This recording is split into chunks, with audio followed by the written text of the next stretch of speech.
वैसे ही non current liability के अंदर प्रोविजन आ ही जाता है।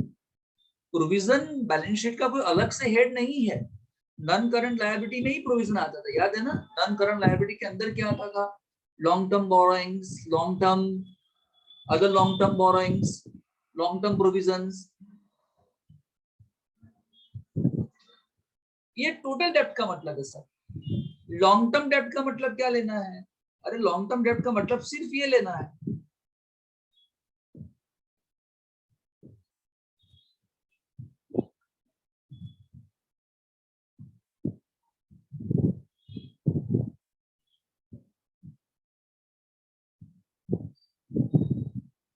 नॉन करंट लायबिलिटीज को हम क्या बोलते हैं? लॉन्ग टर्म डेब्ट। अब नॉन करंट लायबिलिटी में क्या क्या आता था? इसके अंदर क्या आता था? लॉन्ग टर्म बोरोइंग्स आ जाता था, अदर लॉन्ग टर्म बोरोइंग्स आता था, लॉन्ग टर्म प्रोविजंस आता था। बैलेंस शीट आपको याद हो तो ये सब अंदर कर दो। इक्विटी की बात करें सर, इक्विटी का मतलब क्या? अरे पगले, इक्विटी का मतलब होता है net worth plus preference share capital.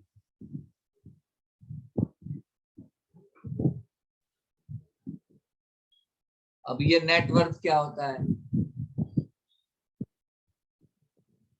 Finally बता दो सर, एग्जैक्टली क्या? अरे फाइनली ऐसे नहीं बता सकते डायरेक्ट।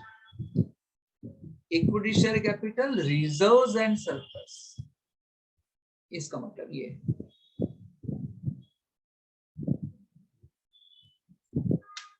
तो ऐसा बोलो ना sir, equity plus reserve surplus and preference share capital. हाँ ऐसा, ये हो गया आपका इक्विटी।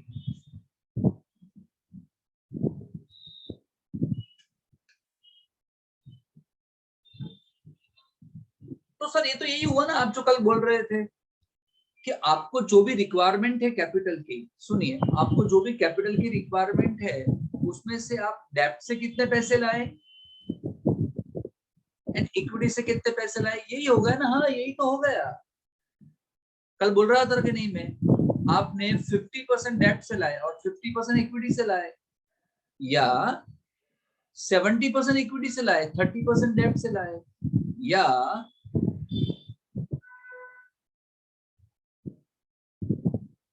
कुछ भी हो सकता है ना। ये तो हमको यही जानना है कि ओनरशिप कैपिटल की कंपैरिजन में डेब्ट कैपिटल कितनी आ रही है।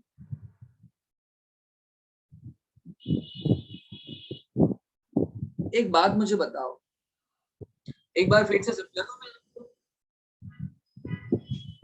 डेब्ट टू एसेट रेशियो में क्या आता है? ये फॉर्मूला क्या है बताओ? डेब्ट टू एसेट रेशियो में ऊपर क्या आएगा? Total date. Total date. और नीचे total asset. Total assets. Total date, total assets. ये एसेट्स में क्या आता है सर? इसमें क्या आएगा? अरे सबकी सब नॉन करंट एसेट ले ले, करंट एसेट ले ले, माइनस कर देना फिक्टिशियस एसेट्स। एंड टोटल डेब्ट में क्या आएगा? अरे पगली, ये आएगा non current liability, current liability and provisions. डेब्ट टू इक्विटी रेशियो मतलब डेब्ट ऊपर लेना, इक्विटी नीचे लेना। ये डेब्ट का मतलब वो टोटल भी हो सकता है, वो लॉन्ग टर्म भी हो सकता है। सर टोटल में क्या आएगा? अरे टोटल में यही टोटल आएगा ना, अलग अलग टोटल थोड़ी होते हैं। एंड लॉन्ग टर्म में क्या आएगा? सिर्फ नॉन करंट लायबिलिटी है वो आ जाएगा, ये रहा non current liability long term में। इक्विटी, इक्विटी का मतलब क्या? Net worth plus preference share capital. और नेटवर्थ का मतलब क्या? Equity share capital, reserves and surplus. मैं प्रेफरेंस शेयर कैपिटल प्लस कर दूं तो ये बन जाएगा।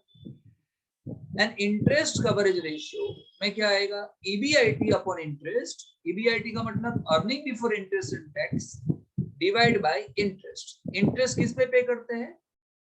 लोन्स पे, डिबेंचर्स पे, बॉन्ड्स पे, पब्लिक डिपॉजिट्स पे। इस पे इंटरेस्ट गिनने का हो सकता है, या लिख देने का, ऊपर लिख देने का ईबीआईटी। बोलिए। समझ में आया कि नहीं? सिंपल।